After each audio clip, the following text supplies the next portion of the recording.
This is something in Tottenham's build-up that has to change. Spurs lost yet another away game yesterday at Crystal Palace in the Premier League, and although we didn't capitulate like we did at Brighton a few weeks ago, this one was worse in my opinion. Spurs never really got going in the game. We lost duels all over the pitch. We lost that physical battle in midfield, and we were rightly punished for a really poor performance. Welcome back to the Ben Bowman YouTube channel. I hope you guys are doing well. In this video, we're going to break down what we learned from the Palace defeat yesterday. It's going to be a bit of a painful one, bit of a cathartic one, because questions have got to be asked of the players and the manager. I'm a big believer in what Ange Postecoglou is trying to do, but things have got to start changing, especially away from home. We're going to talk about Tottenham and how they set up, the changes that were made in the second half and why I didn't really understand what Ange Postecoglou was trying to do. We're going to talk about Palace's press, how they kind of swarmed us. We're also going to talk about the fact we should have gone more direct in the second half, how we had to mix things up in terms of our build-up, because we saw moments in the second half where we could get at Palace, play off Dominic Solanke and create chances. We'll come back to that a little bit later. But the warning signs in terms of Crystal Palace's press were there. Palace have showed a real kind of lack of intensity so far in the Premier League this season. Physically, I think they're struggling to cope with not having a fully fit Adam Wharton in that midfield, but Adam Wharton was excellent for them yesterday, and they won that physical battle and they won the duels all over the pitch, which is something that Ange Postecoglou spoke about, and he rightly criticised his team for, but he has to take blame for this result as well yesterday. For me, the Brighton one, I think, was more solely on the players due to the way that they capitulated, due to the way that they kind of stopped playing in the way that he wanted them to. For me, I think it was a mixture of both yesterday. I think Ange Postecoglou has to take a lot of responsibility. Palace's pressing, though, super intense. First 5 minutes, into Basuma there. I think that's Lerma straight onto him. Play back inside. Munoz winning these duels is what I talked about here. Lerma getting stuck in. Pedro Porro there, not committing enough to win that ball back off of Berrieze. And again, Palace didn't have to press us too hard to get their rewards for this goal here. And this is something that I think has got to change with Tottenham. They put themselves under too much pressure playing up from the back a lot of the time. I am way more in favour of teams trying to build up from the back, trying to draw teams in and play through them, especially when you've got the ability of someone like a Christian Romero to break those lines and get your team up the pitch quickly, and especially when you've got midfielders like Kulusevski and Sarr, who are so good in transition, to turn defence into attack just like that. But we weren't really able to do that yesterday because Palace suffocated us with their press, not just in the first phase, like I spoke about here. It was in the second phase as well. And when we were able to kind of play out that first phase, they were in there winning the duels in that second phase as well, stopping us from getting up the pitch. But the goal comes from Spurs' kind of reluctance to maybe try something different, maybe go long. I think we saw sometimes in the second half, it was almost like we remembered that we've got someone up front in Dominic Solanke who can be that target man and make it stick. And I don't think we utilised that anywhere near enough in the game. Christian Romero plays that square pass to Mickey van der Ven. Of course, look, it's hard to blame Christian Romero for this goal. I think Mickey van der Ven just makes a really poor error. He kind of lets the ball run across his body, invites that pressure from Munoz. And again, with van der Ven, a little bit like the Brighton game, when things go wrong for him, it can look really clumsy. And I think he kind of encapsulates Spurs' struggles with this side. When we play well, we're incredible. When we play poorly, it's a disaster. And that first half yesterday was so sloppy, and the overall performance was, to be honest, just a disaster. And I came away from it not really knowing how to feel or what to think. Because there were actually moments where we were kind of, in the game, and we had moments where we had chances, moments where we did pull Palace apart, create openings, Henderson making saves, etc. There were moments that Tottenham had. But if you look here at the momentum bar, Spurs had 66% possession in the game, 67 in the first half and 66 in the second half. So basically, throughout the whole, the first half and second half played out a very similar pattern. But we weren't able to really gain any momentum from it. Palace winning the ball back, having spells as well, were quite comfortable in their defensive shape. Very solid with that back three. Munoz and Mitchell in front of them, kind of providing that barrier. We were able to get in behind them a couple of times, and we'll come on to that. And maybe should have shown a little bit more conviction with the chances that we did have. But again, we're putting ourselves under too much pressure. Spurs have not taken a long goal kick all season. They are the only team in the Premier League to do that. And like I said, while I do think that for the most part, teams should play short, they should play out from the back, entice teams onto them and create gaps. I think that's the better way of playing, certainly in this modern era. And I certainly think Spurs have got the players to do that when you think about how press resistant someone like a Bentancur or Basuma can be. But you do put a lot of pressure on your midfield and centre halves. I also want to talk about the fact that I think there were too many opportunities when Palace were able to play through us. Our centre-backs quite often, especially in games away from home, are too far apart. We're creating too big a gap between our centre-backs when we do get turned over. And that leads to chances. That leads to teams being able to kind of cut through us maybe with one or two passes. But here, Van der Ven makes the mistake. I mean, from here, look, Palace work this well. You can't really, from a defensive point of view here, I don't think there's much to pick out. It's a really lovely touch from Eze and a brilliant finish from Mateta. But like I said, when you look at how effective Spurs can be when they go direct, again, this was in the first minute of the second half, and Spurs have a goal kick, and again, they decide to play it short. I think it's Vicario who plays it to Romero, but Romero spots that Solanke's kind of drawn Palace's back line up onto the halfway line. Solanke initially wins that duel. Maddison, who for me, we'll talk about the changes I don't think should have come off in this game. Like I talked about before about his off-the-ball work, he's in there, wins that second duel, and then Spurs are away. Solanke, brilliant ball out here to Brennan Johnson, if I just move myself here. And then look at the situation Spurs have found themselves in by going long, by mixing things up a little bit and going a little bit more direct. This is a quality chance that Spurs create. Johnson to Kulusevski, and probably could have shown a little bit more conviction with the finish. But it all comes from, again, remembering that you've got this target man striker who is excellent at holding the ball up and linking up play. I thought, actually, out of every player on the pitch yesterday who finished the game from an outfield perspective, other than, Guillermo Vicario, I thought Dominic Solanke was one of the only players that could sort of walk away from Selhurst Park yesterday from a Spurs perspective with his head held high. The work that he put in that second half, I think he kind of had a bit of a thankless task because his hold-up play, I think, and link-up play and ability to play in tight areas and pockets and draw defenders onto him and get away and get his team up the pitch, I think he's getting towards like a really elite level. I really like what I've seen from Dominic Solanke. And have been comparisons to Harry Kane's ability to do that for Spurs from me, from other various people as well.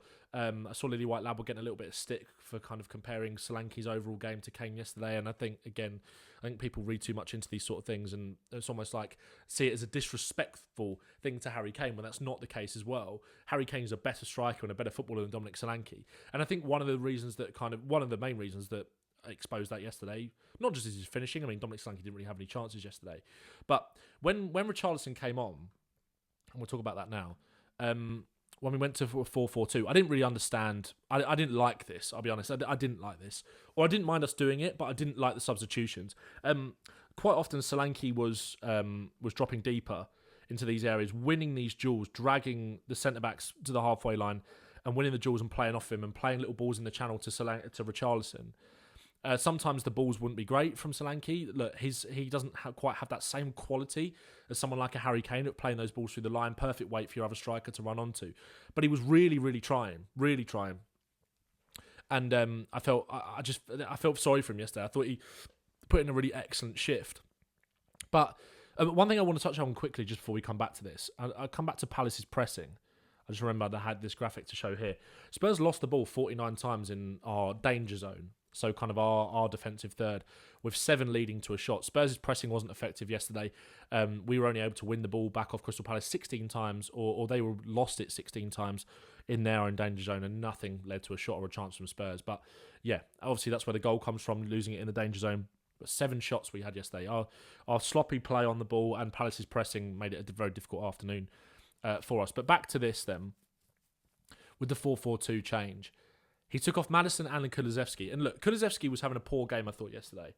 And I actually did say I can't remember whether I said it in my match preview or whether I said it on Daring and Doing, that playing Kulusevski in this 8 role in this game, for me, he had to start just because of the way that he's been playing, his ability to produce moments for Spurs, and he's so key into the way we want to link defence to attack and get us up the pitch and all those kind of things.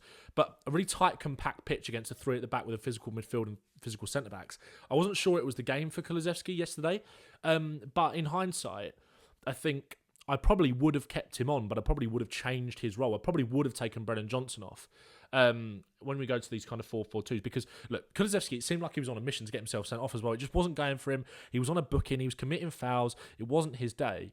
Johnson, we were able to get into the game at times. Like I said, if you go back to this chance, this is a kind of bread and butter moment for Brennan Johnson here. And again, that comes from Spurs' desire to mix things up and be a little bit, back to basics and go long and hit your striker and play off him, because Solanke has got all of the capabilities to be that target man when we want to use him like that. But when you've got 2 kind of more focal point strikers in the middle in Solanke and Richarlison, I probably would have thought about maybe taking Johnson off and let me change this to Kulusevski. And Kulusevski, has got, when he's in these kind of wide positions, just because he's been more effective for us as number 8 this season, that doesn't mean we still can't use him as a winger. And I probably would have liked to have seen him stay on yesterday and kind of get into these kind of areas and whip that ball in from this side, because we know he's got a wicked cross with his left foot from this kind of angle into your strikers there. And it became kind of clear as the game was going on. When we went to 2 up front, we weren't as interested in kind of playing the ball between the lines to get someone like Brennan Johnson in. He kind of went out of the game when we went to a 4-4-2. But the problem also is that James Maddison, for me, let's go back to this. James Maddison, for me, was... I think he was I thought Sarr did well when he came on, but I thought James Maddison was our best midfielder in this game. And I know he played 70-odd minutes on Thursday, and he'll probably be used in the cup against against Man United, on Wednesday. Man City, on Wednesday. All over the place today.